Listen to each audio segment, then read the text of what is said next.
tradition as a through line for the entirety of the discussion, from the plantations to the caves of Attica to occupy Palestine. What lessons can we learn from Black rebellion, resistance, and revolution? All right, so before we get into it, I'm going to pass it off to my comrade Angel to tell us a little bit about who is the Malcolm X grassroots. Peace. Great, thank you for that, Moose. Free to land, everyone, on Black August Resistance. My name is Angel. I use they, them, L pronouns, and I am an organizing member with the DC chapter of Malcolm X Grassroots Movement, as well as the national organizer. We are an organization of Black and New Africans whose mission it is to defend the human rights of our people and promote self-determination in our communities. We understand that the collective institutions of white supremacy, patriarchy, and capitalism have been at the root of our people's oppression.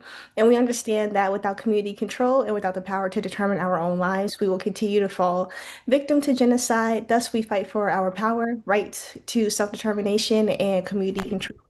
And we organize across the country around our 6 principles of unity. Next slide, please. Okay, thank you. And principles of unity that we have are: we defend the human rights of African people, we demand reparations, we promote self-determination, we oppose genocide, we demand the release of all political prisoners, prisoners of war, and political exiles, and we struggle to end gender and sexual oppression. And next slide. Right, so I'm going to talk a little bit about Black August and what is Black August. So it is a month-long commemoration to honor the fallen freedom fighters of the Black Liberation Movement, to call for the release of political prisoners and prisoners of war, and to educate our people on the history of continued resistance of Black, New African, and African peoples to oppression, colonization, and slavery in the US and throughout the diaspora. Next slide. Okay, and so what are the ways in which you can practice Black August if you haven't already?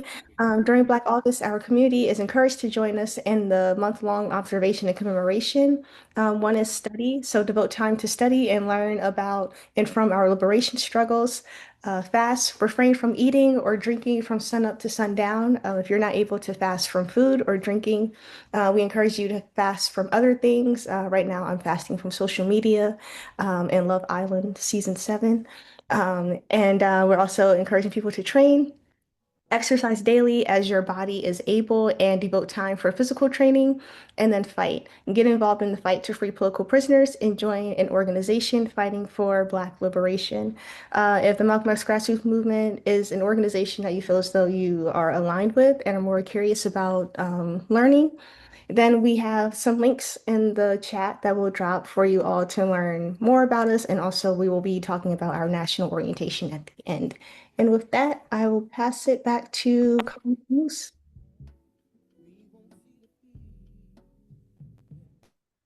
Appreciate you, comrade Angel, per usual. And I must say, I am super, super excited to be able to host this particular group of folks. I want to give thanks to everyone who's joining to this conversation, and give a special shout out and appreciation to our panelists for engaging in what is such a timely discussion about historical and global manifestations of genocide today, and our obligation as Black folks, as freedom fighters, in light of that. And so we have questions, but the hope is really to have a discussion. Folks who've come to some of these might note that we typically end at 8:30, but we're going to extend this one up a little bit further out to 9, because we really want the folks on the panel to be able to respond with one another, to agree, to disagree, in hopes of creating some opportunities for critical dialogue and some productive conversation. And so with that, let's go ahead and bring them on down. Highlight all of our speakers. As they're coming on, I'll just note that we are going to start off with a question for each of our panelists. And with that question, we will give them the spaciousness to introduce themselves in whichever way they see fit. And we'll do another round of questions. And then depending on time and how many questions come up from from you all, we will shift to those questions. And so we got about a little over an hour or so. And so if people can utilize the Q&A function, we will keep those in mind as we move through the conversation. So I'm just waiting for one more of our panelists to get popped up. We will get this thing started.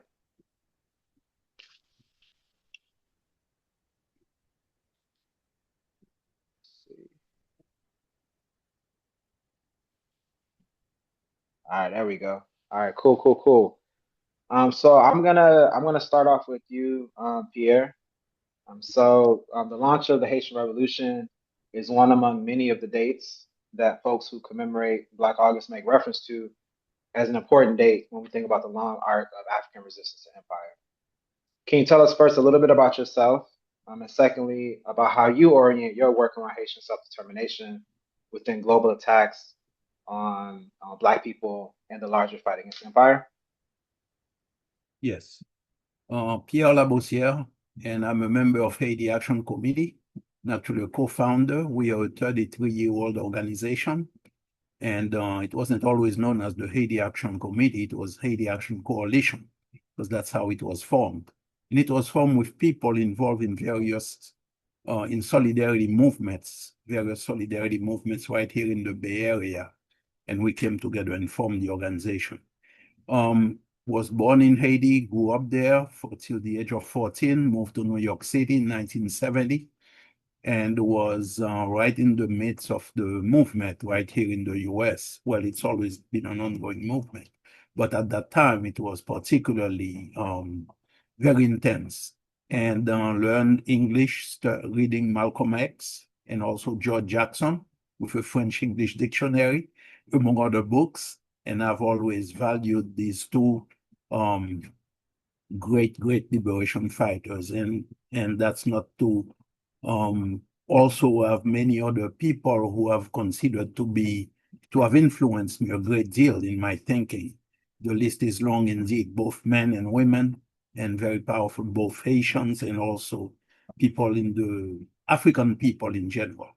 So basically, today is the 234th anniversary of the uprising that took place in Haiti, known as some people call it the Bois Caïman uprising, and it was led by two people, Boukman Dotti and also Cécile Fatima, a woman.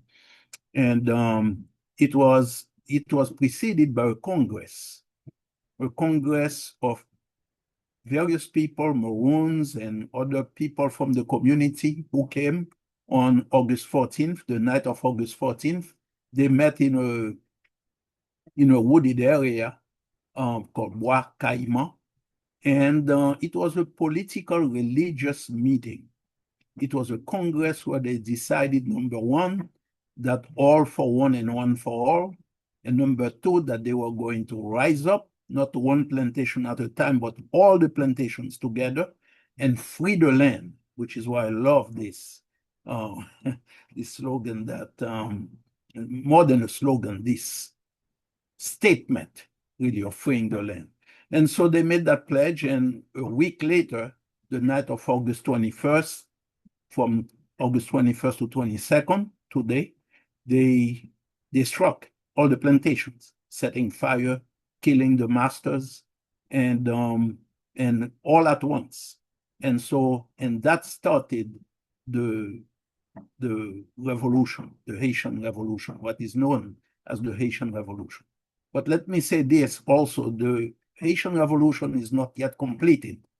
We have the descendants of our foremothers and forefathers who started that movement, who are to then continue to be engaged in bringing this movement to completion. As long as there is one child who cannot go to school, as long as people are being killed, as long as our women are being gang raped, as long as you have some people who can eat and those who cannot eat, people being kidnapped, and all the things that are going on, then the movement is not yet completed. Haiti is still under the boots of Western imperialism, and our people have been fighting since the days of independence to continually preserve our independence, but also to free the land from those who are now trying to take it over and destroy the nation. And so I welcome being part of this conversation with sisters and brothers, my sisters and brothers, because the Haitian Revolution, the coming together at Bois-Caïman, the week before the revolution, August 14th, that date is very, very significant. This is when Boukman made that famous prayer. And Boukman was a religious leader as well. And the prayer was very simple. He called on the gods of Africa. He called on the spiritual, our ancestors. He called on the gods of justice to support and strengthen the arms of the men and women. And something very important that he says, that prayer is still relevant today. You can get it, the English version, in the Black Jacobins by C.L.R. James, and also in some other, but you'll find the complete text. But also he said something else. Reject the images of the white men that they are trying to impose upon us. Bob Marley says it, emancipate ourselves from mental slavery. And that was Boukman's call. And he meant it in not just in church images, but he meant it also in our frame of reference. And let's go back to our roots, to our own civilization, to our own grandiose and former grandeurs, and to get our essence from this and move forward. Dr. Jacob Carruthers wrote a book called The Irritated Genie. And I'm going to stop because I know other people have to speak as well. But I wanted to mention that book. That book is very, very, in addition to C.L.R. James, the Black Jacobins, Dr. Jacob Carruthers the title of the book is The Irritated Genie. And it's a book that refutes all the lies about, well, the Africans, they couldn't read, they were not literate, they were not thinkers or what have you, and it's rubbish. And President Aristide says it's best. You may be illiterate, but you're not stupid. As a matter of fact, many of our foremothers and forefathers were quite literate in Arabic and in other languages, their own African languages as well. So, but Dr. Jacob Carruthers, in this book, the title, The Irritated Genie, is taken from a speech by Dessalines. He said that if the French tried to reinvade Haiti to restore slavery, that the spirit, and they call it genie, but the spirit of the seas, starting from the seas, will rise up and engulf and destroy their ships, and so will the spirits of the land. So he called it The Irritated Genie. But what's important about that book, it deals with the vision that our foremothers and forefathers had for rebuilding the land once they freed it from these French imperialists and enslavers. And so I think it's a very, very powerful book. One more book I want to say is one by Caroline Fick, which is called The Making of Haiti, the Saint-Domingue Revolution from Below. And it's looking at it, what was in the minds of our foremothers and forefathers at that time. Was it just only to break their chains? No, they had something else. They had a vision of a new society, an egalitarian society, and providing for people so that we could live in dignity, in peace, and for people to respect us. I'll stop right there. Awesome. Thank you for those opening comments and that grounding. I'm gonna switch now to Charlene. As a Black queer feminist advocating for the rights of Palestinians to self-determine, can you tell us a little bit about yourself, as well as how you came to learn about the ongoing genocide in Palestine and its connections to the broader fight against empire and white settler colonialism? And can you situate that as best as you can in the long-standing tradition of Black anti-imperialism?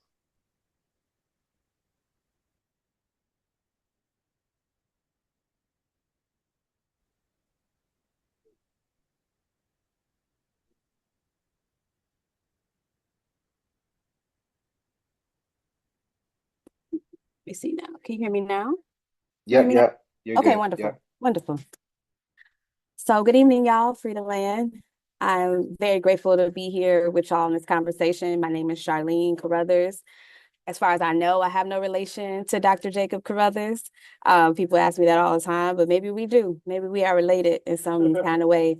I use she and her pronouns. I was born and raised on the south side of Chicago to two parents whose mothers, both of my grandmothers, are migrated from Mississippi.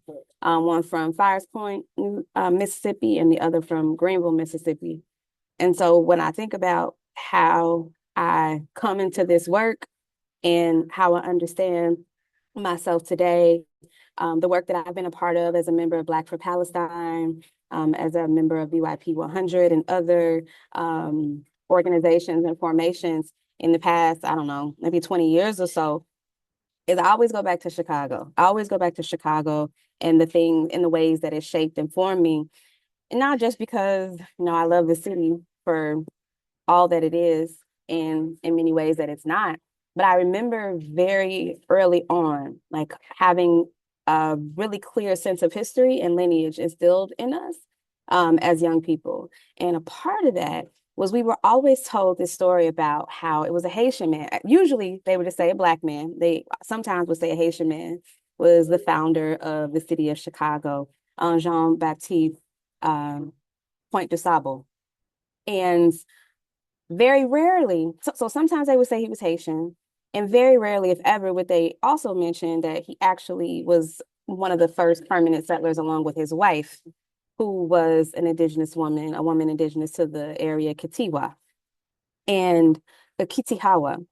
And since then, and growing up there and where I am now, I've been on this journey of trying to figure out how Black people have made places for themselves, made places for themselves within the broader context of U.S. settler colonialism, made places for themselves in the context of chattel slavery, of dispossession, and continue to struggle decades upon decades upon decades to create new worlds.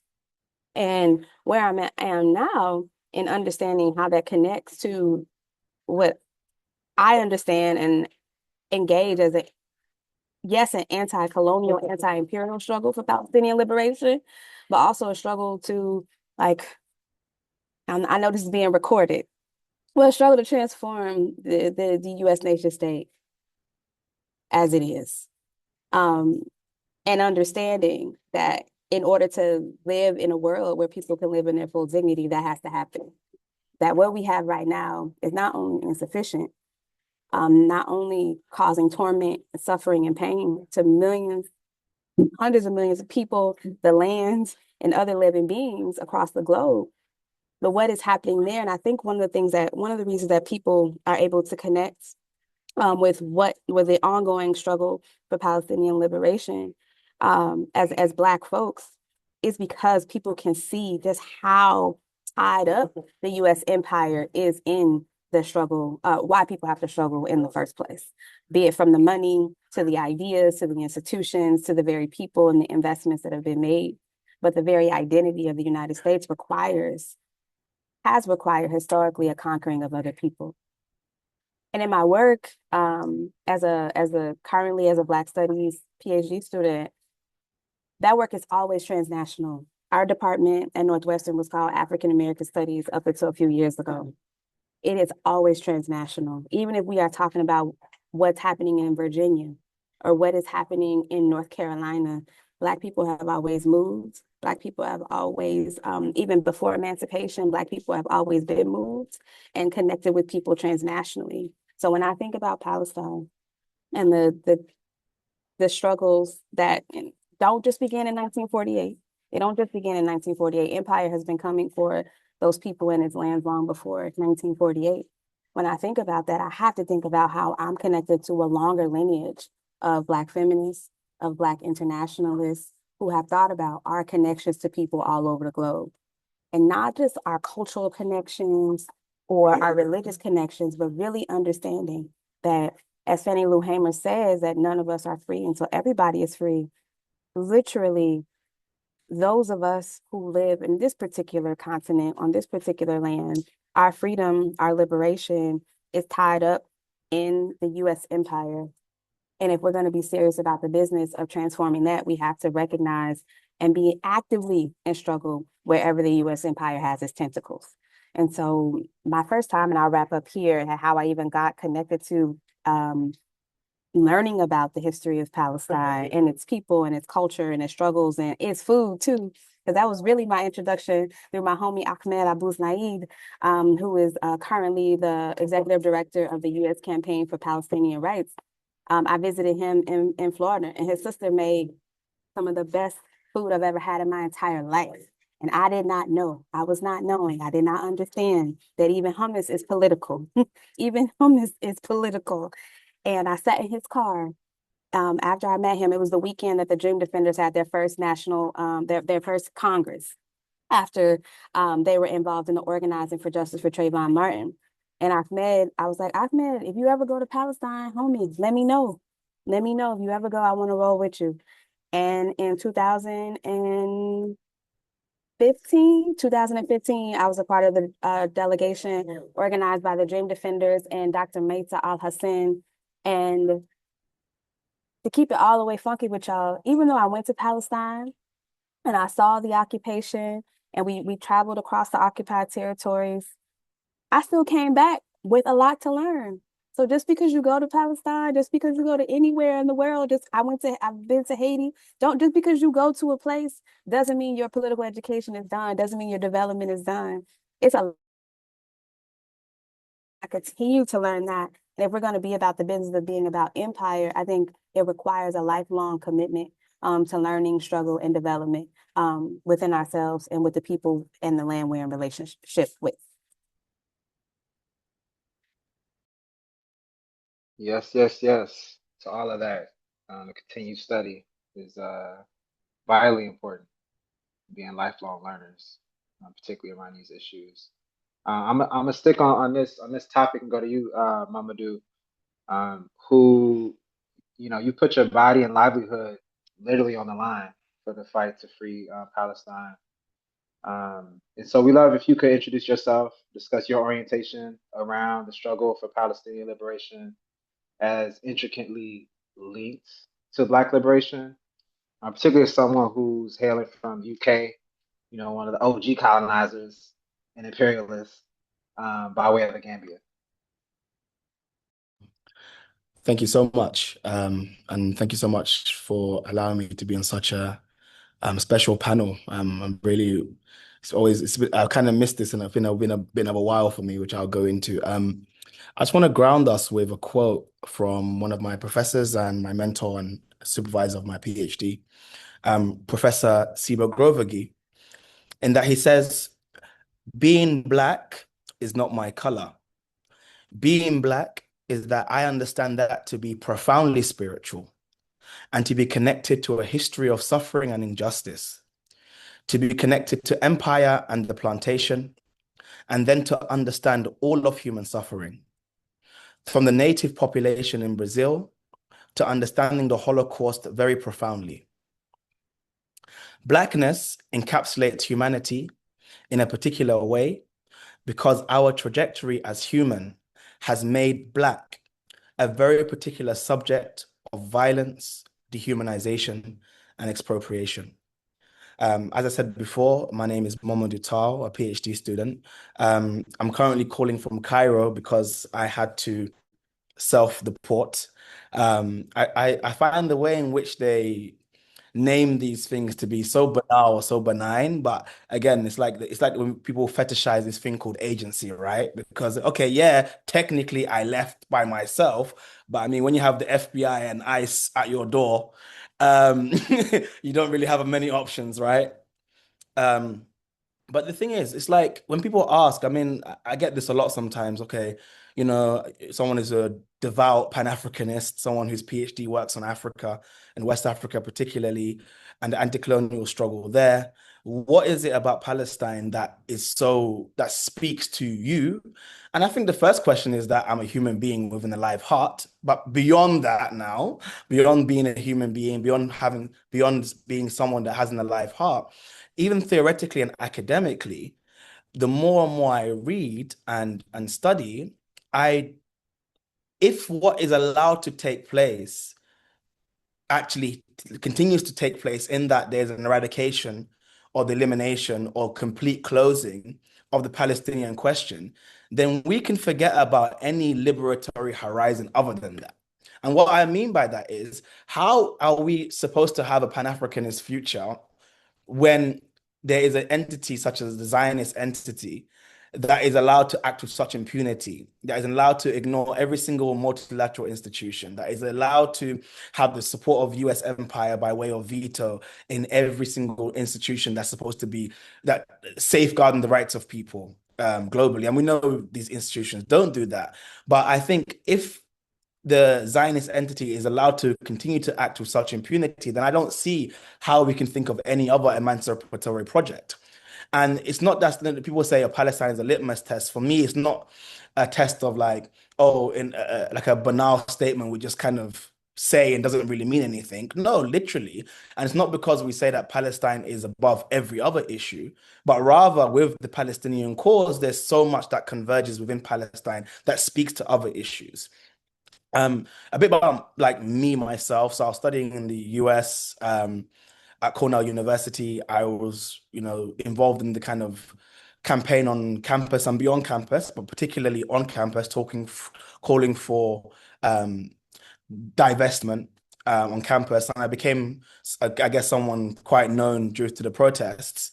And, given what we saw in the country and given the continuous right-wing attacks against myself, I had one of two options. It was they were going to come for me regardless. So it's either they come for me when I'm not expecting, or they come for me and I'm not prepared, and that could result in who knows where I would have ended up. Or I can preempt that and I challenge Trump's executive orders and I sued Donald Trump, right?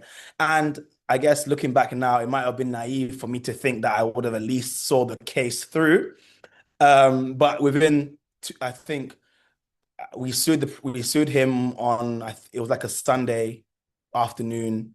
By Sunday evening, I was getting phone calls that the FBI and ICE are looking for me. The day after that, we received an email that I must surrender myself into ICE custody. A few days after that, they subpoenaed my social media, which thank God I won the case that they couldn't get access to it. And 2 days after that, they canceled my visa, right? And long story short, there's a lot of things happening in between. I go into hiding for 2 weeks, and then I made an executive decision that I think my lawyers kind of said to me that given the lawlessness and the kind of flagrant disregard of the judiciary in this moment, we can't even guarantee that a favorable ruling is going to keep you safe and that you can walk the streets of New York. So very abruptly, I left, which I'm grateful for. I'm safe, which is the most important thing.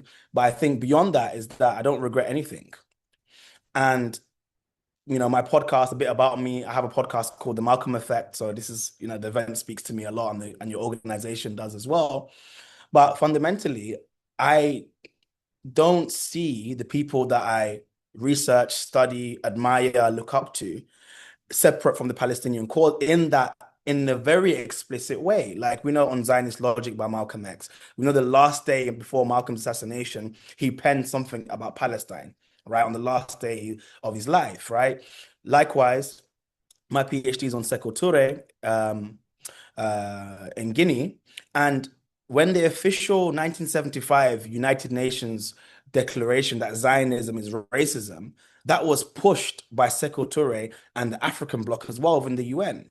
And there's so many other examples in which we see that revolutionaries who were devout and committed to the continent of Africa always saw the struggle of Palestine as intrinsically linked to the destiny of Africans as well. And I think I tried to somewhat uphold that mantle, and that's why I did what I did in the United States. Like it wasn't, I find it very funny. And again, all love to the comrades in the United States, but I think leaving in the way I did and when I did reminded me, I went to Cuba, then I went to Senegal, then I went to Tunisia, just like different events. But I think what that was a breath of fresh air is that the United States, the question of Palestinian liberation and Palestinian resistance is still a question. When I get to Cuba, I see a mural of Palestinian resistance on the wall, right? And I meet someone in Cuba, Dennis. He fought in the Angolan liberation struggle, and he heard about my case. And the first thing he said to me when I arrived is that you're safe here in Cuba. And I only say these stories because you have to be reminded that when you're in the US in the belly of the beast, you can think that you're alone or you're the minority. But I think what this travels has shown me is that we are the global majority. The global majority does not stand for genocide, right? The global majority does not stand, is actually on the side of Palestine once we kind of zoom out from being within the empire. I don't know how much time I have left, but I think I'll leave it there. Nah, appreciate your remarks, brother, and the courage, among other things. Um, so I'm gonna shift now to Orisanmi. Before someone comes at my neck, he told me not to call him doctor, so that's just what it is. All right. As a regular in these Malcolm X grassroots movement, political education streets, can you introduce yourself to folks who may not know you already, and discuss prisons as a site of racialized colonial violence and how prison rebellions in the United States, in Attica and elsewhere, animate your thoughts on how we combat empire and center Black internationalism and anti-imperialism. When you joined us last for our Black Studies summer school, you linked prison movements in the US and in Palestine as critical to our liberation. And so we'd love for you to share more on that as well. Peace. Thank you so much for having me. This panel's been dope so far, and it's an honor to be a part of it. Um, the question of, how do prisons link to colonial violence is an interesting one. I guess I'll start with Fanon, who talks about the colonial situation um, creating a compartmentalized world, right? So he's talking about colonialism in carceral terms, right? It's a world divided in two, and the thing that's dividing it is literal violence, right? It's the military and the police. These are the dividing lines, right? So the colonial world is already a prison, and then the brick and mortar prison is a concentric circle of incarceration. And this is what incarcerated Black revolutionaries in the US and in Palestine have been saying, right? When they experience incarceration, they talk about it being a deeper level of a form of incarceration they had already been experiencing. So the goal then of prison movements, revolutionary prison movements, is not only to free those who were behind the walls, but in fact to free us all from a colonial and carceral world order. Um, it's really dope that we're starting with Haiti. I wanted to read a quote from C.L.R. James, author of The Black Jacobins, who talks about, he wrote a eulogy for George Jackson, who was the anniversary of his assassination was yesterday. Many obviously know that's a key moment in Black August. But James, he's talking about himself and Du Bois, and he says it's quite obvious that where Du Bois and myself were observing a situation, taking part organizationally and in our various ways, but guided by theoretical, that is to say, intellectual development, the generation to which Jackson belonged has arrived at the profound conclusion that the only way of life possible to them is to the complete intellectual, physical, moral commitment to the revolutionary struggle against capitalism. They are a stage beyond all historical and theoretical writing. And then he goes on, right? But I think this is really important. It's obviously symbolic that C.L.R. James is recognizing this, but he's speaking to um, what one of the most powerful things of the prison movement was, which is that it collected within the walls all of these people who had a immense amount of revolutionary capacity. And what the prison was attempting to do in this moment was to, what the FBI and the state say, neutralize, right? Which is a euphemism for convert, capture, or kill, to neutralize this. But essentially, it backfired and created the conditions that were conducive to revolutionary political education. And so I wrote a book. I'm a professor at American University here in DC.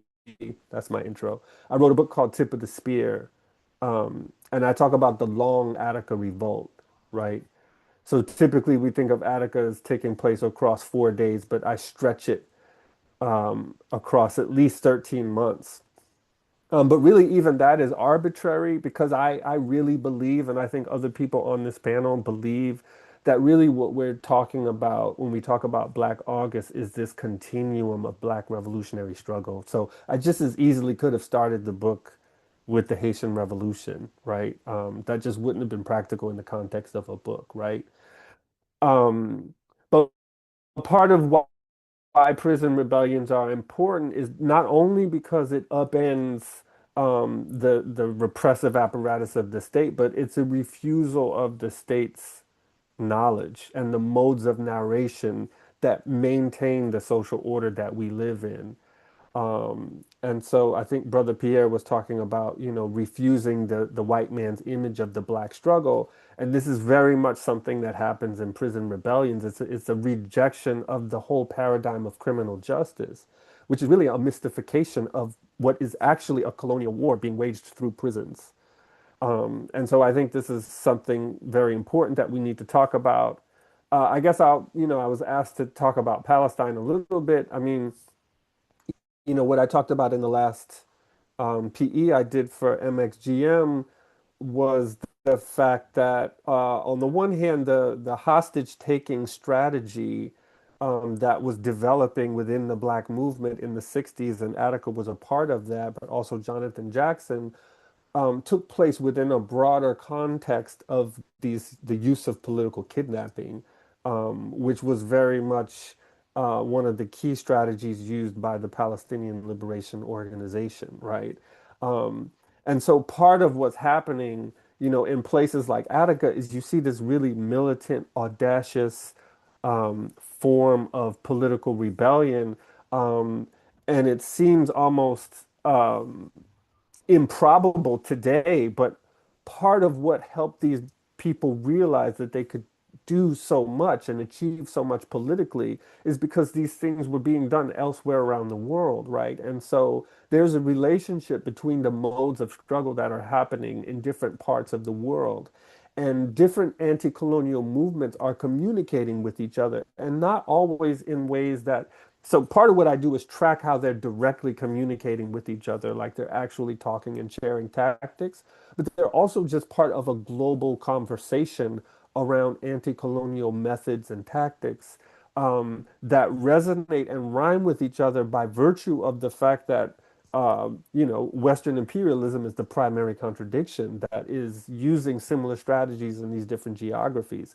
And so we need to be looking at these things. I suppose the last thing I'll just say again on the question of Palestine is that what people in Attica and the prison movement in the US had always said is that prisons are a microcosm for how politics works more broadly, how political struggle works and unfolds more broadly. And so to study the prison is to look in a really concentrated and a microcosmic way at what's happening more broadly, right? And so if we were to extrapolate out and take seriously what human rights organizations have been saying for a long time prior to October 7th, that Gaza is an open air prison, right? That was populated prior to this moment of accelerated genocide by 2.3 million people, right? Which is roughly the size of the entire US prison population. So Attica is Gaza at the scale of the entire US prison population. And what people who survive, what veterans of Attica tell us um, is that if we look at Attica, we can actually understand how fascism works. And it was really a revelation for the people who were proximate to it. And so now, if we're thinking about the same method of incarceration as a microcosm at the scale that we're witnessing it, um, we can start to get a sense of the transformative effect that it's having at the level of consciousness globally. Of course, it's unspeakably tragic, um, obviously the scale of death and destruction, but it's also illuminating to many people how colonialism and fascism works, right? Because, Martin Luther King said in 1968 that the logical conclusion of racism is genocide. And this is what we're witnessing now. And so I guess I'll just end by saying that, again, um, part of what we can do to strengthen our knowledge of strategy and tactics is to look at prison struggle with the understanding that everything that applies inside of prison also applies to us in the so-called free world. Wow, thank you for making just a lot of important connections for us in those remarks and leaning back to what some other folks had mentioned. Karen, as a revolutionary youth organizer, Pan-African community educator, and anti-imperialist, can you please introduce yourself and share with us how young people, specifically Black youth, have historically played a critical role in building, as well as expanding a Black anti-imperialist tradition in the Black freedom, Black power movements, so think SNCC, Black Panther parties, so on and so forth. For sure. Good evening or greetings, everyone. Not sure what time zone everyone is in. It is wonderful to be on this panel. I'll do my best to live up to the bar that was set by the other panelists. My name is Karen. My nickname, some folks might know me as KG, she, her, and I am the executive director at Rethink New Orleans in New Orleans. Our organization is organizational member of BAP, so I have some comrades here. Yeah, and our goal of our organization is to actually develop poor and working class Black people to be revolutionary organizers. I think one clear distinction we try to make is that we want to develop young people as organizers, but to be clear about them having an analysis and thinking through tactics and strategy, their job is to actually organize the layers of the working class that's necessary for us to win, so that they're not only organizing young people, but we're developing young people, if that makes sense. In relation to the question, I think one of the things that is really important is to like look at over time, as you mentioned, the Black Freedom Movement. If we look at SNCC or the Black Panthers or the Black Liberation Army, to see the role that Black young people have played without essentializing youth in any particular way, I think that's incredibly, incredibly important. So then when we look at, again, naming those formations, the Black Panther Party, I believe the average age was around 20. SNCC, which is the Student Nonviolent Coordinating Committee, the average age was, I think, about 22. BLA was about 21. If we look internationally, the New Jewel movement in Grenada, the average age was about 25, 26. Um, but I actually would say when it asked the question why, I wouldn't say it's just because they were young. Because again, that's essentializing. I'd say we have to look at like what is the layer, what is the layer of the working class that Black, poor and working class people tend to occupy? And it tends to be an incredibly exploited layer. So similar to other aspects of the working class, not getting paid any fair wages, if getting paid at all, or just being identified for slave wages. In terms of rights, they might exist on a broader scale, but we end up not actually having any real rights. So those things still apply as it relates to the broader kind of working class or broader exploited layers. But I'd say particularly with Black young people, there's even the little things like being able to access your own healthcare, being able to vote, being able to make decisions in certain spaces. Young people don't necessarily have access to that. They tend to do a lot of work in terms of care work. So like reproductive labor, they tend to actually, if they have jobs, not be paid very well. So one could argue the super exploitation of this particular layer, which actually means that they're in an incredible position to organize other parts of the working class, which is, I think, what we see historically, that like that formations like the BPP, like I mentioned, SNCC, BLA, New Jewel movement, were led by so many Black young people who are aspiring revolutionaries. I think also that they tend to, as they're coming of age, they're dealing with the contradictions from the former generation that either still exist or that they were told no longer exist. So there's like an analysis there of uh, whatever we were told that was what's supposed to be working at our age is not working, and it's time it's time to try to do something new.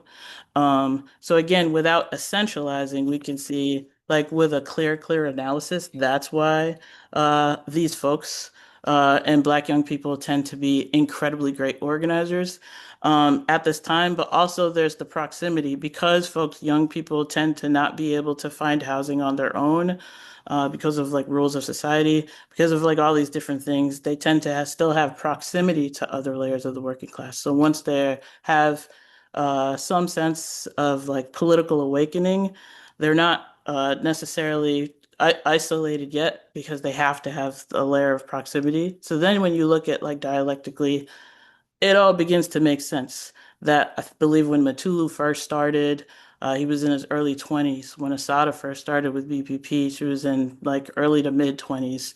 Jonathan Jackson, we know he was 17 uh, when he occupied the courtroom and attempted to free his brother. George Jackson was originally incarcerated at 18, became politicized at 18, and I think 10 years to 28. Fred Hampton was the leader of the Black Panther Party Illinois chapter at 20. I could go on. Bobby Hutton, 16. Ella Baker began organizing at 23. Marcus Garvey started leading the UNIA at 27. So I don't think it's just because they were young.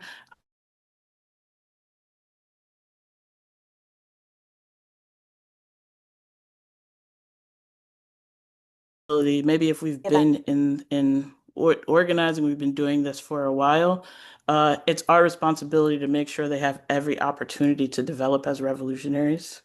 Because again, where they occupy the layers of where they occupy under capitalism, many young people, Black, poor, working class young people across the globe are either targeted for control, which hyper-exploitation, or extinction because they don't get access to so many other things within capitalism. Those are usually the two options that are targeted for by the state. So either they could be a heavily controlled population or they get disappeared or they're, in some ways like made extinct, which means it's our responsibility to make sure, like I said, they have every opportunity to develop as revolutionaries because the state is doing everything it can to make sure they develop as tools of the state to kind of continue the BS that the state is doing. And I think when we analyze and we look at it like that, then it makes complete sense. Not only that they become revolutionaries, that they're able to lead and inspire, but like Orisanmi said, there's like these conversations, these global conversations that are consistently happening amongst like those folks that occupy that layer beyond like state borders, beyond national borders, that's actually leading the process of these revolutions. Yeah, thank you for that, Karen, and just for bringing that nuance around how we think about youth. We're gonna do a second round of questions now, slightly different order. And I'm gonna start with you, or Risami. As someone based in and around Washington, D.C., where Black folks are facing federal takeover by this current administration, can you share with us what this particular moment is calling for as it relates to this sort of latest stage of U.S. fascism? Yeah, I mean it's connected to what KG was just talking about, right? Because in terms of who's being targeted specifically at this moment, right? It's unhoused people, it's immigrants, and it's youth, right?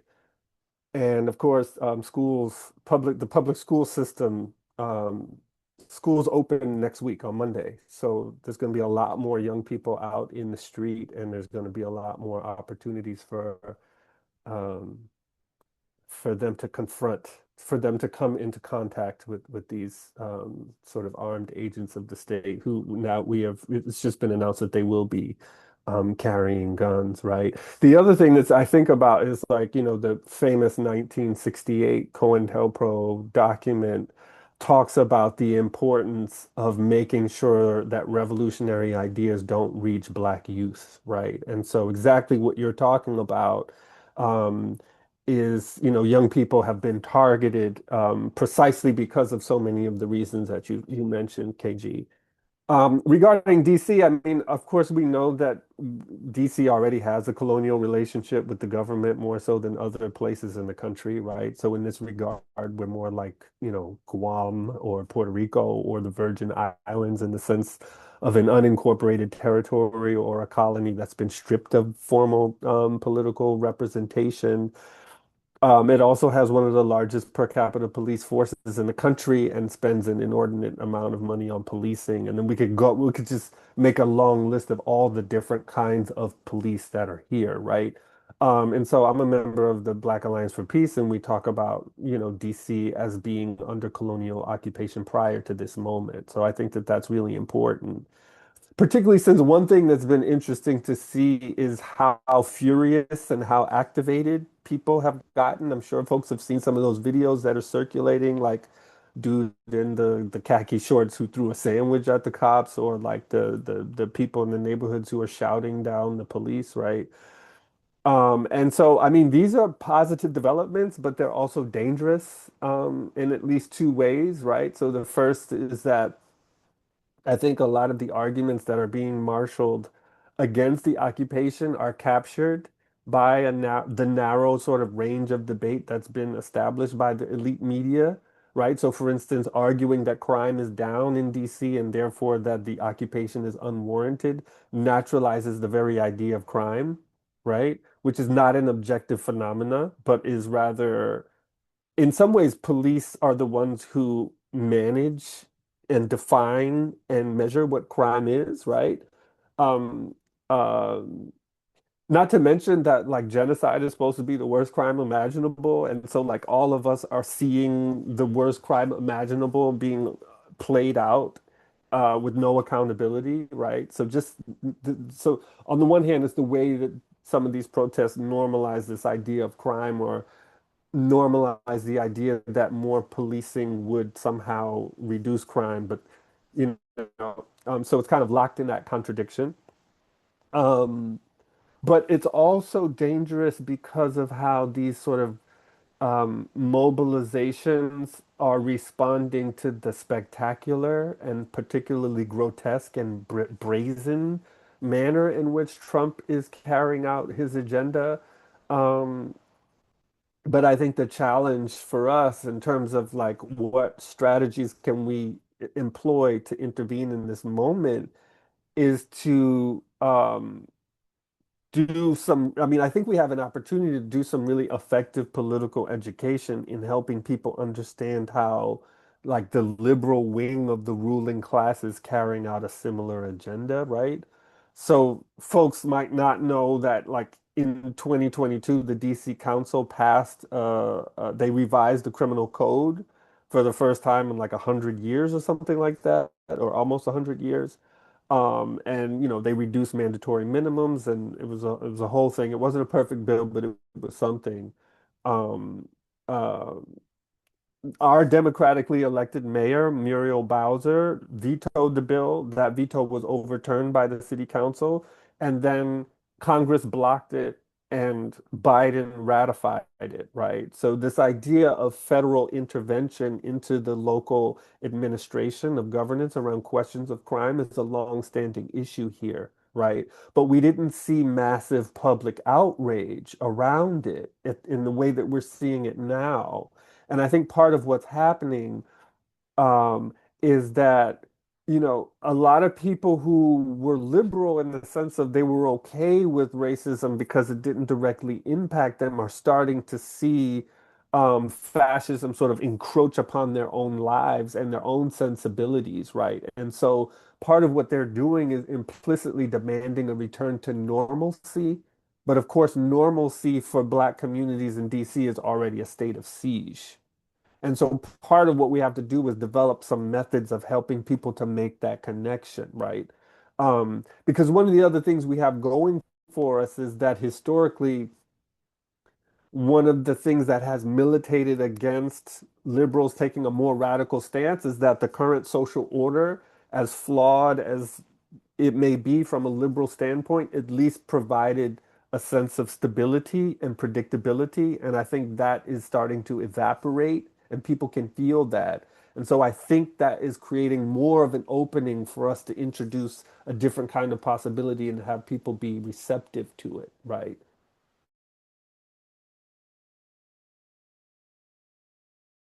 How this Well, connects to Black August, and this is connected to what I said in the previous round, right? Which is that imprisoned Black revolutionaries had all, like Jackson and others, had always said that the prison is a site of fascism, and that that fascism, if it's not defeated, is going to metastasize and spread to other populations, right? And Fred Hampton had famously said, nothing is more important than fighting fascism, because if fascism, fascism, we have to stop it because it's going to stop us all, or something like that, right? So I think that's a useful frame for thinking about what's going on. And then the other thing is just this idea of part of why so many revolutionaries were produced in prisons is the interplay between abysmal material conditions and very effective political education. I think this is really important. The state narrative is that incarcerated people rebel because prison conditions are bad. All right. That's partially true. But the problem with that narrative is that it divests us of our, I don't, I'm stumbling to use the word agency because of what Momodou just said, right? It divests us of the work that we put in terms of political education, right? So right now on the outside, again, the prison is a microcosm. On the outside, conditions are getting worse. But just because conditions are getting bad doesn't mean that the kind of rebellion that we want to produce is going to automatically happen.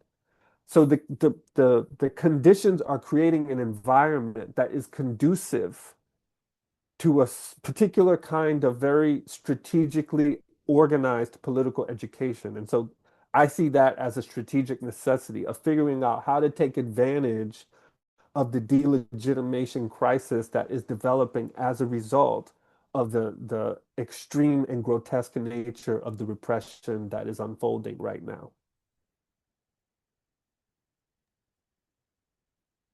Wow. Yeah.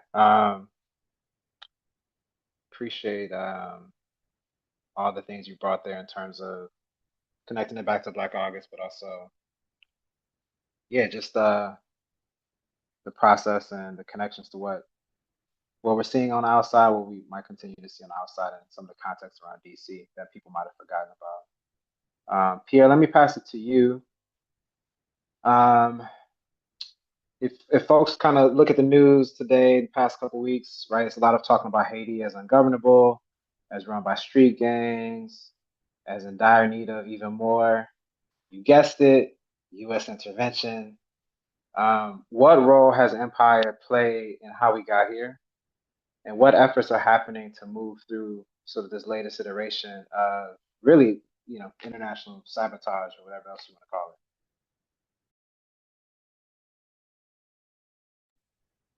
yeah, thank you very much for this. Really, when we look at, we talked earlier about the Haitian Revolution. And after independence, 2 years after independence, the first coup d'etat took place against the people's government in Haiti, and that was which resulted in the assassination of Jean-Jacques Dessalines. And I urge folks to really, again, I mentioned a book by Jacob Carruthers, and where Dessalines' speeches, there are many of them. He's quoted quite a bit in the book. And also his stands, very revolutionary stands. For example, what the revolution did then was to take over the plantations and to nationalize them. They became the property of the state. But the people wanted to go further. They wanted complete division of the land so that they could, because see, at the time of the Haitian Revolution, 2/3 of the population of the enslaved Africans, of the kidnapped and enslaved Africans, were born in Africa. So their frame of reference was very different. They had a very different worldview. And so Dessalines shared that vision. And it wasn't, and on October 17th, when he was assassinated, 1806, 2 years after the revolution, it wasn't just him. It was a number of his colleagues and collaborators who shared that same vision, who were actually in the leadership of the state. They were also assassinated. People like Bois-Antoner, people like Capois-Lamour, General Hearn, and so many others. So it was to wipe out that African people's grassroots-based vision for an egalitarian society. And so from that time on, we had a group that came to power again with there was a lot of machinations by the French, the US, the empires that were practicing slavery. And their views were always to take over the land, to restore slavery. You see, and our people had been resisting all this time. So one of the things that's important to mention is the economic sabotage of the state of Haiti, the newly independent state of Haiti.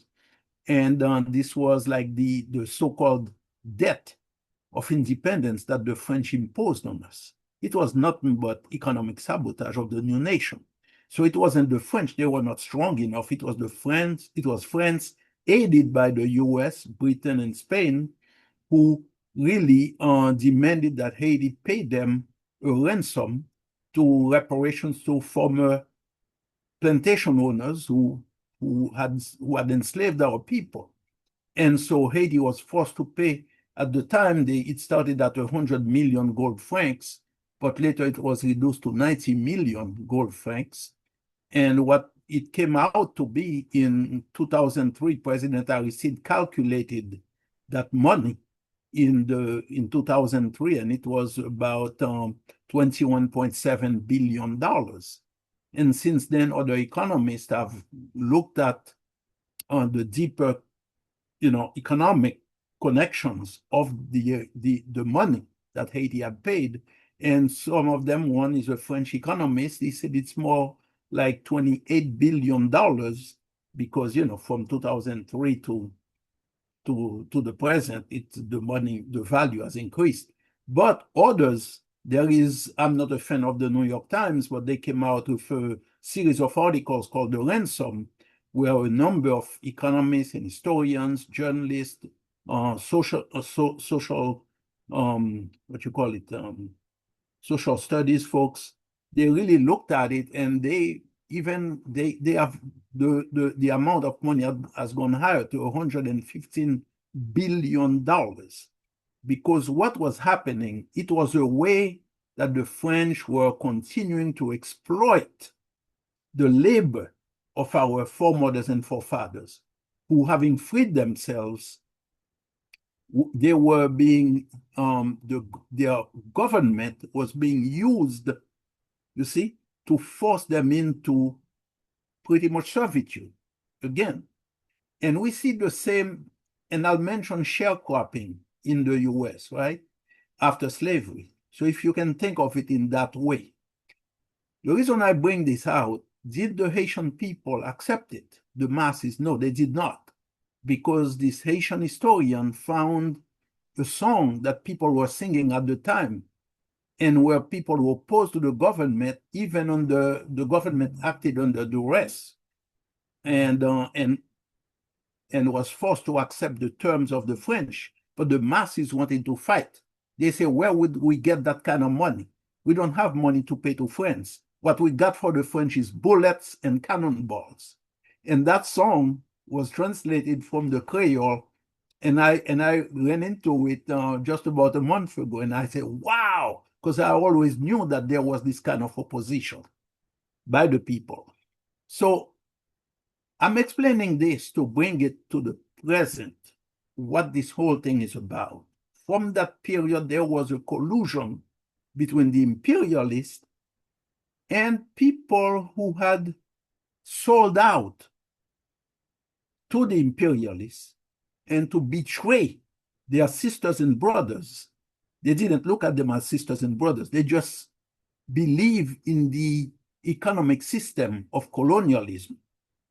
And they wanted to now take the place of the French.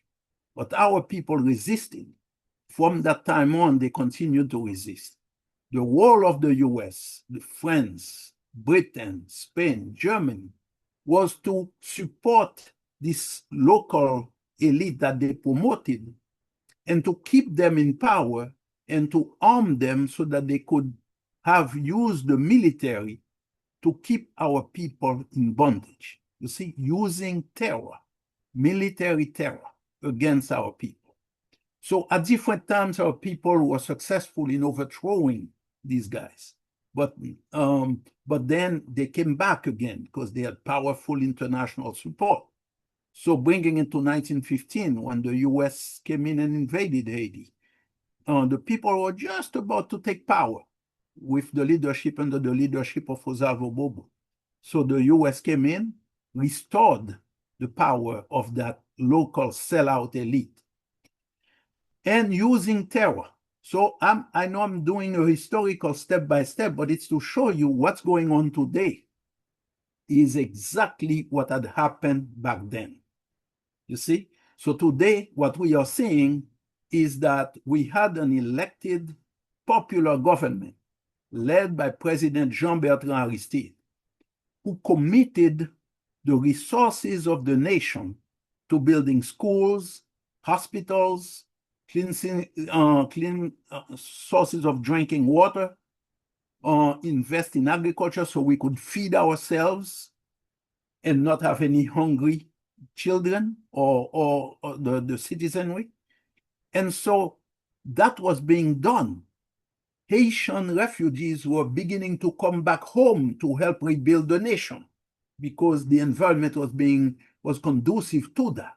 And so what happened, the US twice overthrew him, but the Haitian people put him back in power again. And how did they did the overthrow? Again, using terror, military terror, investing heavily in financing sellout Haitians to betray their people, invested in a military that was destroying the country. And again, this was continued. And today, what we are seeing when we hear about gangs and stuff, these are not gangs. This is, according to most Haitians and Haitian observers, this is a paramilitary force that is used by the imperialists to destroy the people's economy, burning people's homes and livelihoods, creating terror against our women and men, all kinds of torture, kidnapping folks, even taking people's organs, to sell to universities and what have you. The trade in organ is big in Haiti. And so this is what we are seeing that's unfolding today. And the Haitian people continue to be determined. They know exactly what's happening. So the whole thing that has happened today, the situation we're witnessing in Haiti, has its roots in that history, but more recently in the coup of 2004, when President Aristide was overthrown, and that unleashed this, because he had disbanded the military, so they had to use these armed paramilitaries to sow terror in the country, and I'll stop right there.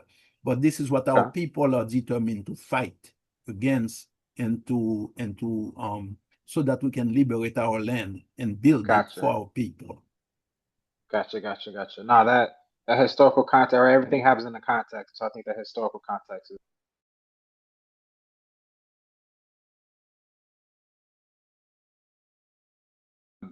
I had the pleasure of serving as a camp counselor for a camp run for New African Youth. I think it's my third year doing it. I'm emphasizing the need for decolonial education, militant education, if you use Amakakabra and the PAIGC's kind of terminology. As a revolutionary educator, how important are schools as sites of resistance within the belly of the beast and abroad? And can you share some of the pedagogy that your organization, Rethink, uses, and how sort of that approach chips away or tries to chip away at empire? Yeah.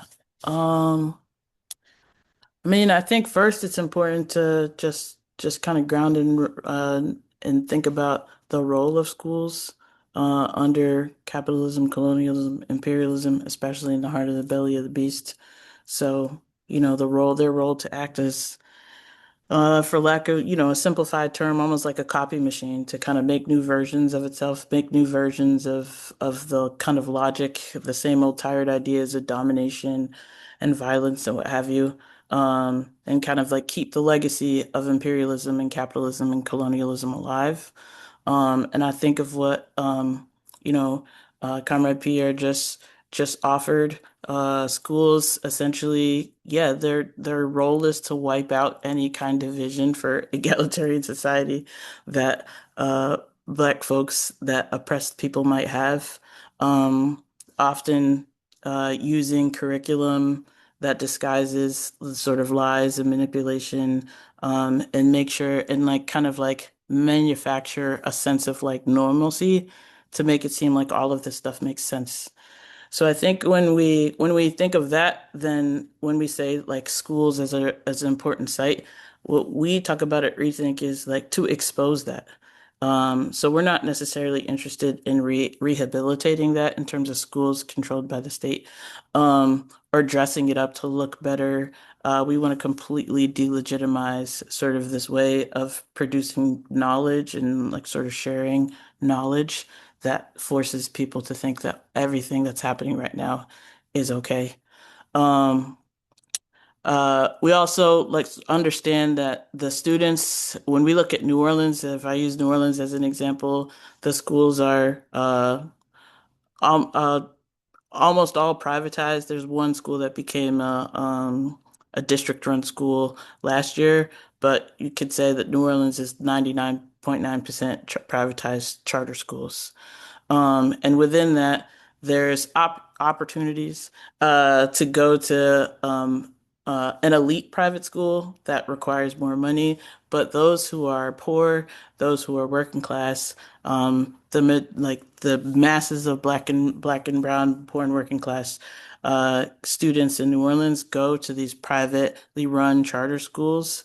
So again, there's proximity to other layers of exploited folks.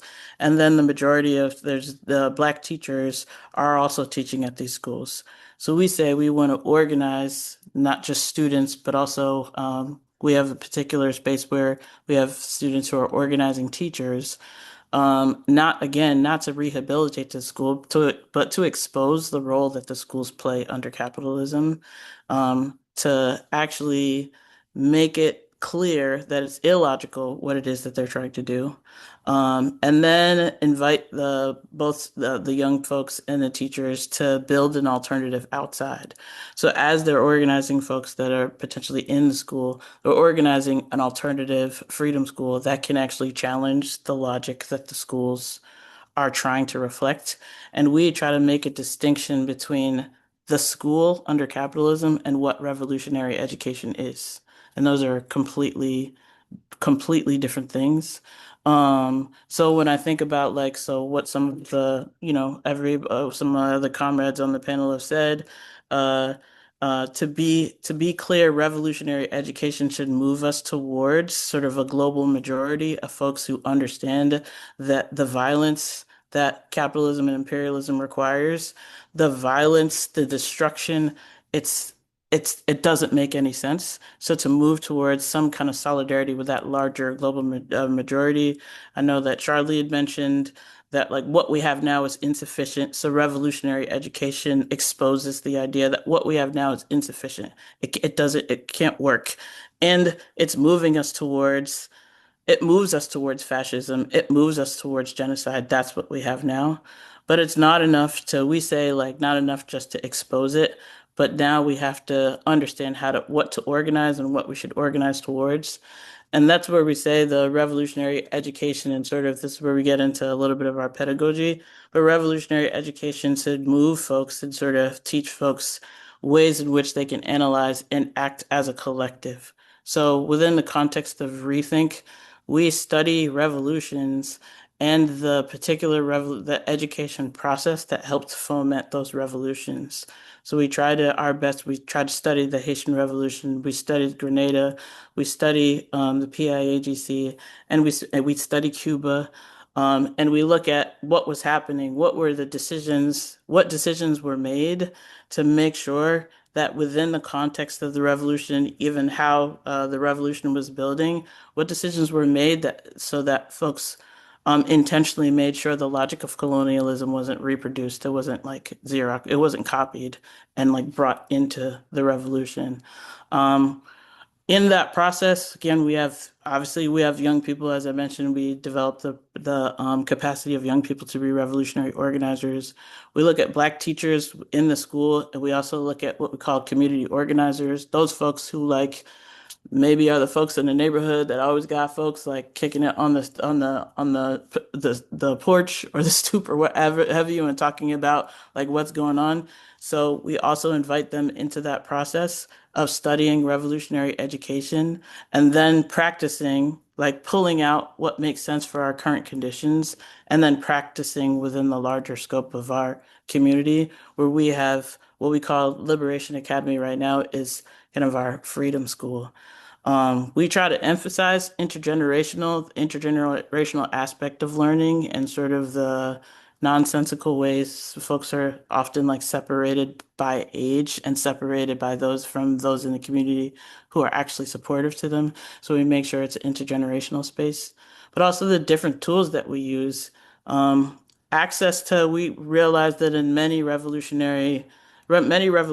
and revolutionary spaces, the literacy was an important factor. The colonial power does not want us to be literate, whether it's reading the world or just actually reading the written word. And so we have group reading, group study sessions. A lot of folks have like self-esteem, things that come up when it comes to like reading, and also self-esteem issues that come up with when it comes to reading in an intergenerational space, reading out loud. So we prepare folks by talking about how if you don't understand a word, that doesn't mean you're not intelligent. It just means you don't know how to understand it yet. So think of it as like another language. If I didn't grow up speaking Spanish, I'm not an idiot for not knowing Spanish. I just need to learn Spanish and I can learn it better together in community. So we practice actually reading out loud and making meaning. I think that's within the context of schooling. We're not supposed to make meaning on our own. So we practice as a collective making meaning of a text so that we not just read it for the sake of it, but what does it mean and how does it apply to our current situation? We do a lot of activities after we do some kind of reading, kind of checking for understanding. So we do various activities. We kind of like when folks do the activities, we try to make sure it's some kind of way that they can apply it in terms of reflection. So an example from this summer, in our process, we had what we call our Quilombo Fellowship over the summer. Is We worked with Comrade Salifu Mek. I think he's in the chat, but also within the context of our People's Education program, developed what we called our field guide, which helped folks sort of understand the process of the PIAGC. And as every single step within the context of the field guide, there was a mission that the group had to accomplish together to kind of reinforce what they were learning about the revolutionary education process. And then doing it made sure that folks actually had to practice something. So how do you teach this to a new group? I feel like I'm talking too much. So to land it a little bit, when we talk about teaching it to a new group or sharing it with a new group, we try to be clear that we're not trying to do a presentation. Figure out how, so it's like, how do we read? One of the things we read was Discourse on Colonialism by Aimé Césaire. And we read that together, make meeting. And then we say, how do you talk about this with your partners, your people you chill with, your homies, your cousins, whatever? Like, don't think about it as you're doing a presentation in school. Think about it as like, how do you make these concepts make sense to you? And what are the activities and the things that you would do to make it make sense for other people? We understand that folks already know they're being robbed of their life. Everybody knows that. But how and to what degree, those are the things that like I think a revolutionary education helps to provide. And then what you're going to do to transform that as a system, those are the other things that I think a revolutionary education provides. So again, I just want to be clear, we're never trying to make the schools under capitalism better. We're trying to actually make sure we're there to organize folks outside of the school and build an alternative institution that can now vie for dual power within our community. So.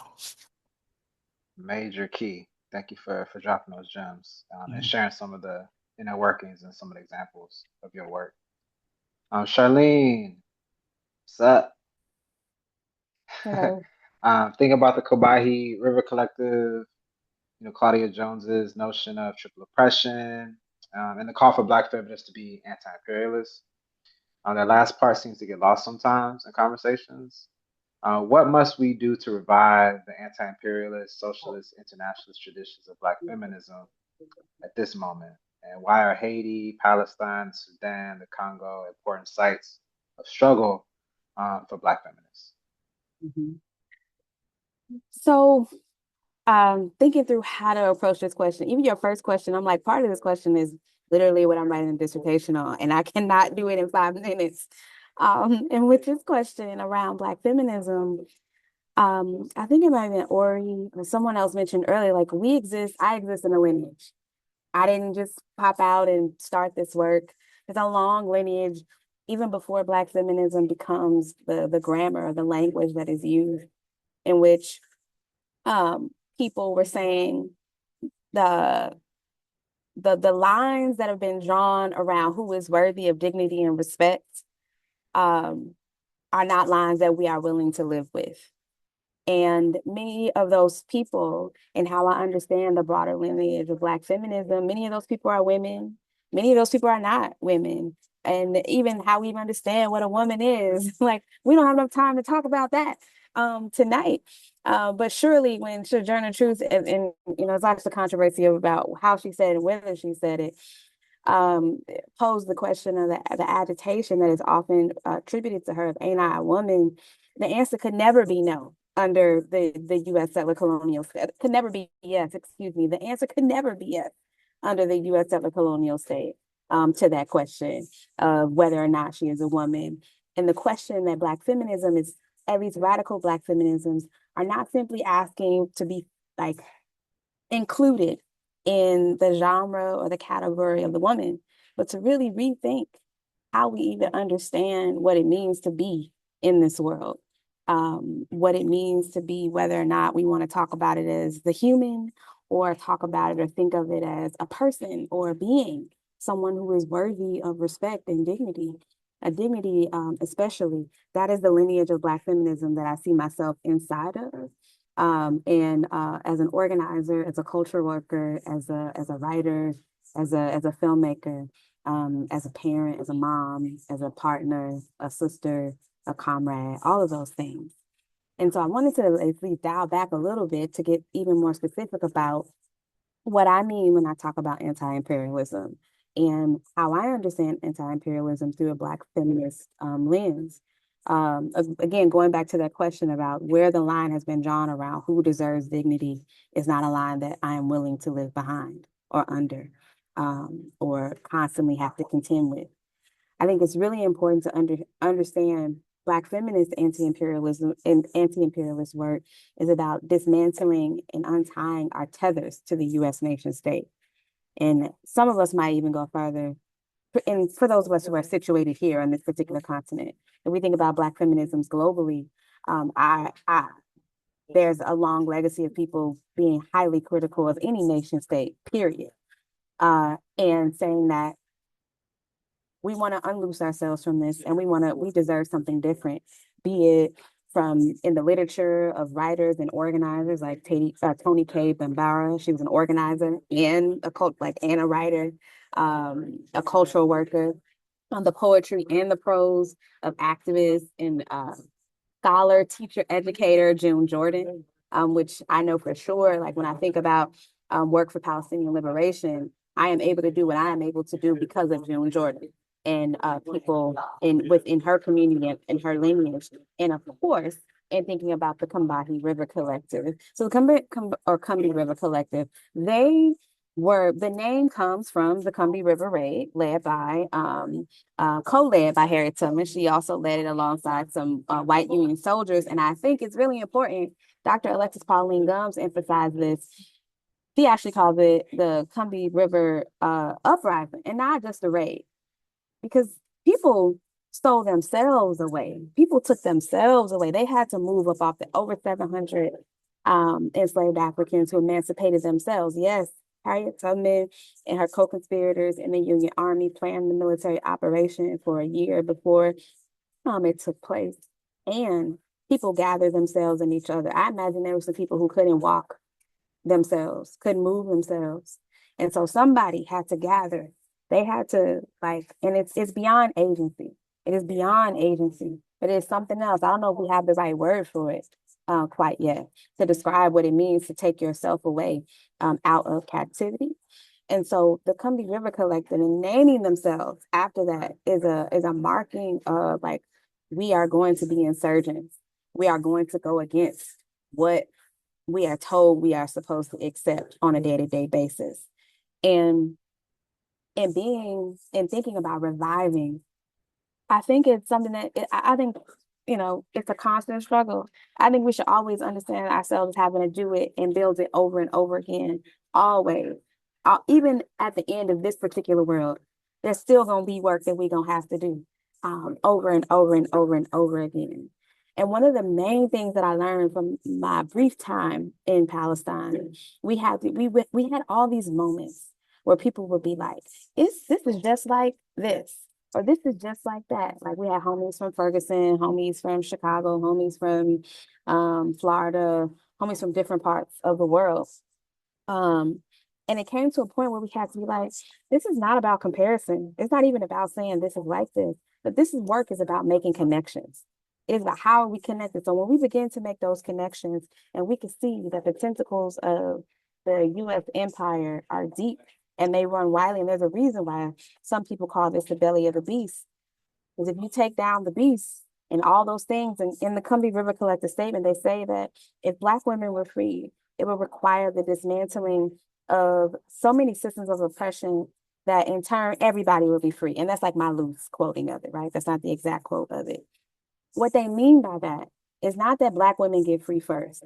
They're saying that the many systems of oppression that are connected to the torment, the violence, the suffering, and the things that Black women have to struggle up against, because they were speaking from their own position as Black women who were socialists, as lesbians, and some who were not lesbians, but they were all socialists and all Black feminists. They were speaking from their own position, but they say, if we were free, child, that would mean a lot of shit has been dismantled. A lot of things have been changed. And in turn, that means everybody else would be as well. And so one thing that I think is super important to highlight in this conversation is one of the primary tools of empire in war is sexual violence. It is sexual violence. And in thinking about the Congo, the Democratic Republic of Congo, thinking about what's happening in Sudan, what has historically happened in Haiti, especially under the heels of the various United Nations entities and their so-called peacekeepers, they have used sexual violence to control people and to dominate people. They have used sexual violence as a weapon of war. And if we go back to how we might understand Black feminism as saying, I am not willing to live behind or underneath this line that you have drawn about who does and who does not deserve dignity. If we can see and we can identify how they use sexual violence in the Democratic Republic of Congo, many of us are aware of this, how United Nations so-called peacekeepers have used it in Haiti, how it is being used in Palestine, then we must, in our movements here, in this particular beast, take that very seriously about how sexual violence and overall the culture, the overall rape culture that is pervasive within our communities keeps us from living in our full dignity, and actually take that up as a core part of our struggle in all sorts of ways, because it is also, we understand it as a weapon that has been used by enslavers and their descendants, right? As something that people have taken up whole self-governance projects to create some sense of safety. And you can even read Toni Morrison's book, Paradise, and how one of the reasons they built Haven was to keep Black women away from sexual violence, right? It's a fictional all Black town. But we can think about Rosa Parks' work. Her early organizing work was against sexual violence against Black women, right? That was her early work. You can read At the Dark End of the Street. It's it resituates how we understand the history of the civil rights movement, and especially resituates how we understand Rosa Parks, her legacy of organizing, her lineage of organizing. So I think it's super important to think about what would be possible if we as Black internationalists, as Pan-Africanists, and then from the many ways that we identify ourselves, understand this weapon of war is not just over there, but it's also here, and it's not in the past, that it is present. And it is against many different types of Black people's bodies, right? It is against many people, many different, and I'll just be very plain when I say it. I mean men, I mean boys, I mean women, I mean girls, I mean children, I mean trans people, I mean disabled people, I mean queer folk, I mean immigrants, migrants, all of us, all people are vulnerable and or at the heels of this thing. So I think it's something that may or may not be couched with inside of a Black feminist praxis. And by praxis, I mean practice and theory, and how we bring those two things together, and how we do our work and how we live our lives, but how we relate to one another. And if we understand, like, sexual violence is one of the primary tools of chattel slavery. I think Dr. Zakia Iman Jackson has just come out with a book on that. I haven't read it. I think she's coming out with a book on that soon, or has come out with it already. But as a primary tool of chattel slavery, and if we do understand that we are living in either the afterlife of slavery, as Saidiya Hartman would talk about it, or just in the legacy, y'all, like in the aftermath, like it ain't all gone. Just think it ain't all gone. How do we take up movements today and not just talk about what's happening over there, and how mass acts of sexual violence are used against people in the Congo and other places, but very well how those things are reflected in how we relate to one another, and how domination is pervasive in our everyday culture, and how we might go about a new way of relating to each other. And if we relate to each other in different ways, where we are about the business of dignity for all of us, then we not only like create new worlds, we even can create a new way of being and how we understand ourselves. And to me, that is fundamentally Black feminist practice, how we relate to one another. It's absolutely anti-imperial, because the empire tells us that we have to be separate, or that we have to dominate each other, that we have to be against each other, that there's a small pie that we are contending for. And that we have to feed from and we have to eat from. But what Black feminism has taught me through poems, through novels, through history, through archives, through my relationships with other people, that something else is possible, and that, it might take a lot of work. It will always take a lot of work, actually. It will always take a lot of work. And I guess we're not the first to do it. And we sadly will not be the last. That part. Wow. Momodou, you got to follow that, brother. As Pan-Africanists, we see the importance of African people coming together to build a united African continent committed to its people and rejecting the norms of Western imperialism, capitalist extraction, exploitation, the things that Charlene mentioned around gender-based oppression, sexual oppression, white supremacy, patriarchy, so on. What are you seeing as gaps and opportunities when we think about cross-diaspora building toward the toppling of empire? Or perhaps what would you like to see? Thank you so much. I don't think it's fair that I have to follow that, but thank you. But a massive big up to Charlene, and I think it's amazing to hear you talk at the same time, because it resonates. We're in the same discipline, right? Black studies. And I think what you speak of as Black feminist praxis being upending of the Western liberal world as we know it, and the institution of new ways of being and rationality, I think is the project of Black studies itself, right? And I think even though we have a Black studies that perhaps tries to provincialize itself, or perhaps tries to more specific understandings of Blackness to particular geographies, I think we have to continually be reminded and remember that the goal of Black studies is that it offers an imminent critique of Western modernity, right? It says that Western modernity will never ever able to be stabilized with the presence of the Black subject, right? And I think that's very important to, and I think that's what you're saying about Black feminist praxis is really kind of bringing that up and inspiring me once again. I think living in the US as someone from the UK and then obviously from Gambia, I think it was very instructive to me. Instructive first and foremost, that going to a liberal arts Ivy League school, PW, predominantly white institution, PWI, was instructive in the sense that I got to see the manifestation and play out of class interest within Black communities, right? And I think what was fascinating for me as being in the United States was you can often see online the reactionary stuff that exists in the diaspora, right? The diaspora wars, for example, the kind of, who's quote unquote Black, who's African, etc. We saw that online, but I think what I was impressed about, and this is just my experience, I'm sure we also see the other trend of the reactionary trend, but I found people to be pretty open towards Pan-Africanist ideas, actually. And I think it's more than I perhaps anticipated or I thought, given that my experience of like the USA was purely online at one point before I moved there. But I think it's very easy to see those clips go viral of the Amanda Seals, right? Or very easy to see the clips go viral in which that becomes the dominant understanding of how we understand Blackness, which is localized, provincialized.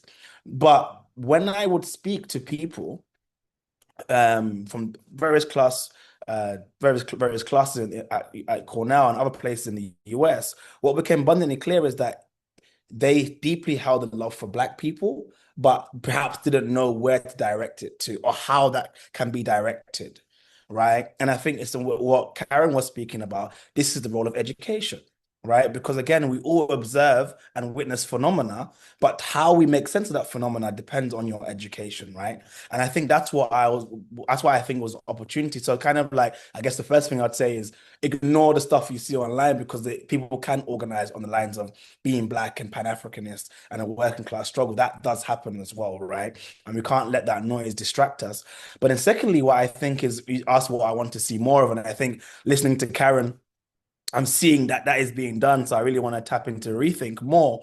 But I think it's very easy to, if you ask Pan-Africanists, I myself, I study in Nkrumah and Sekou Touré.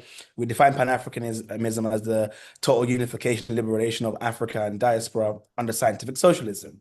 But I think what we can often do is, and I'm very guilty of this, is get trapped in the sloganeering and perhaps not advance the theory necessary for Pan-Africanist project, right? So we can talk ad nauseum and talk about, it's the same way people do, how people take Marx, right, as some kind of prophet, where, which is not that, and don't stay true to the method, right? Or you might just say, oh, the primary contradiction of capitalism is labor and bourgeoisie, right? But again, once you get beyond that banality, it's a bit more complex. It's far more nuanced, right? Likewise with Pan-Africanism, for me, when I think about it, yes, we have brilliant work, and again, there's major knowledge production on the continent and in diaspora as well. But I think what I want to probably see more and more of is that when we talk about Pan-Africanism, beyond the sloganeering, and again, this is, theory is also born out of praxis, but when we're talking about the establishment of Pan-Africanism or Pan-African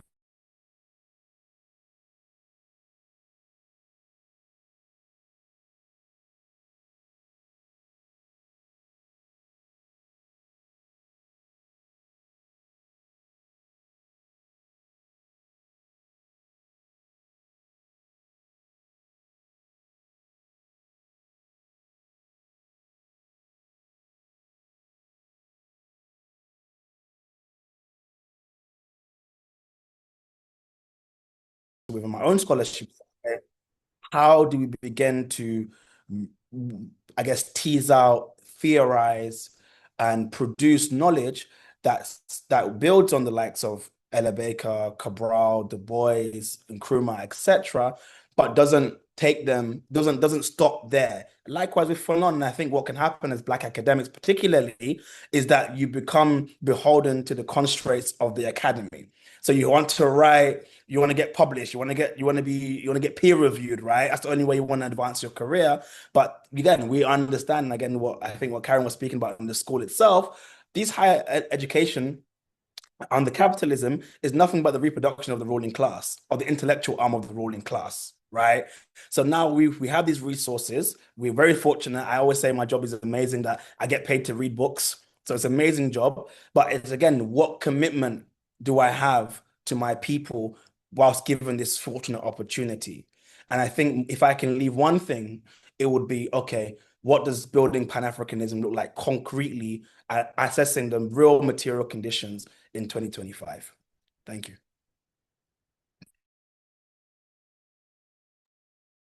Wow, thank you. Thank you so much, Momodou, and thank you to everybody on the panel. We got a couple questions in the chat, or in the Q&A function. What I'm going to endeavor to do is I'm going to endeavor to read them, and then maybe the panelists are able to maybe type out your answers, if that might be possible. A couple of these are to specific people, but we want to make sure we get out of here at 9 because we've already extended our time. And so I'm going to put those questions in the chat to my panelists, and if you all could kind of take a look at those, that would be great. But I'll just do the first one just because we've got a couple minutes and I'm going to be doing the last part.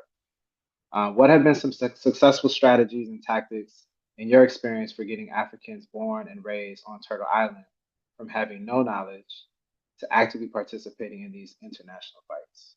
And Karen, you've kind of talked a little bit about this, but I want to open it up if anyone has anything to add.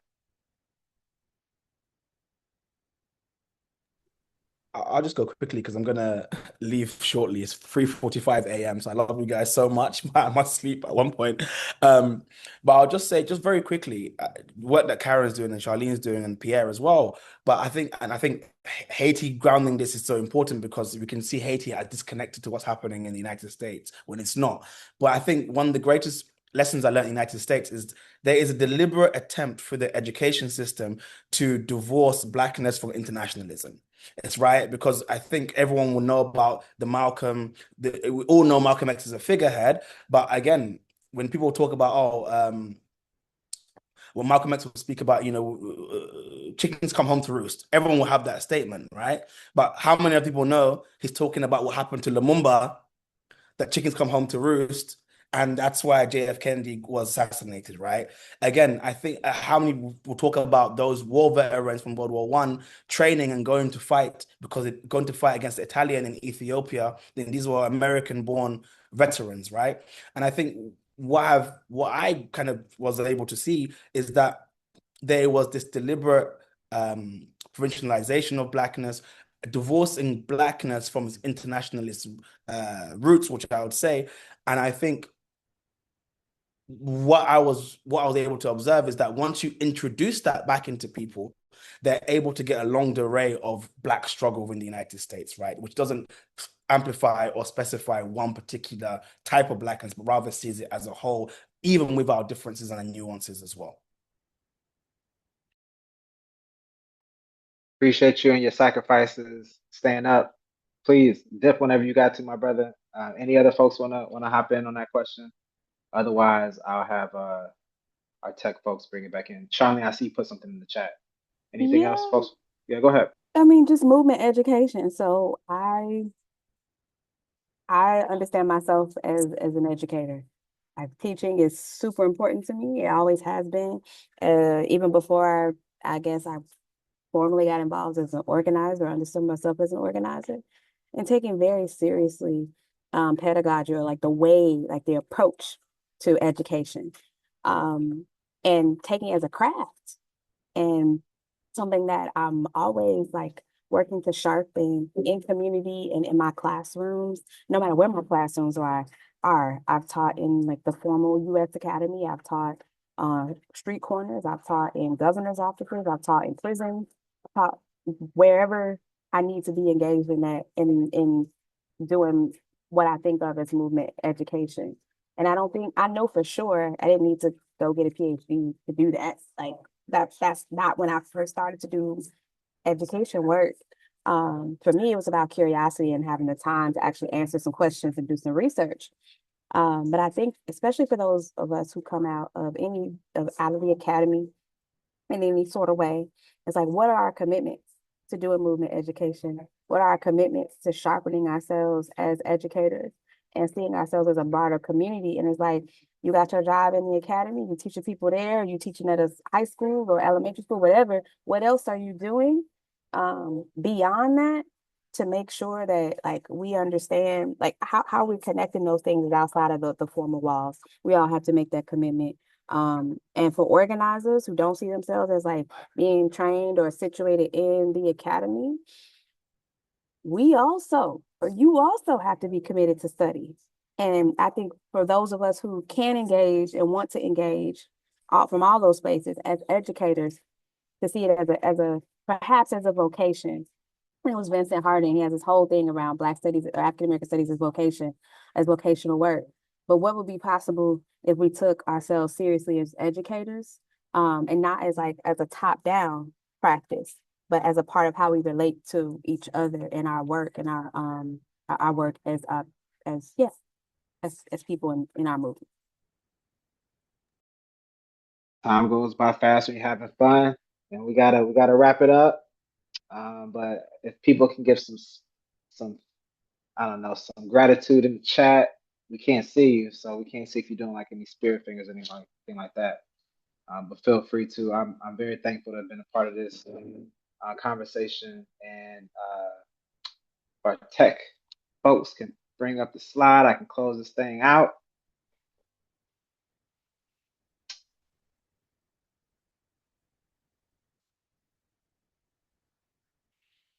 And so as we continue to commemorate Black August, we want to encourage folks to join in the fight part of the process of engaging in Black August. And so we're inviting folks to join a campaign. I have the pleasure and the honor, honestly, of working on the campaign to free Kamal Siddiqui, Black Panther Party vet, Black Liberation Army vet, who's here in the state of Georgia. Obviously, Imam Jamil Al-Amin. Folks may have known about some of his recent health issues. And so we need to get Baba out, Mumia Abu Jamal, as well as Shaka Adia Shakur. And so we got information for how you can send mail to them. We've got links there to donate, so on and so forth, also in the chat. Also want to lift up Reverend Joy Powell in New York and her campaign for freedom. Josh Williams over in Florida. And we still have a number of activists connected to the Stop Cop City fight who are in need of our support. And so plug in, commemorate, these 46 years of Black August resistance, again, by coupling the study, coupling the training, and what have you with the fighting. All right. And so we will be closing out our Black August resistance programming for the year of 2025 next week. And so next Friday at the same time, we will be hosting We Want to See Everyone Rise, continuing the Williams' legacy of freedom, armed resistance, and international solidarity. As some folks may or may not know, this year marks the 64th anniversary of Robert and Mabel Williams' exile from the United States.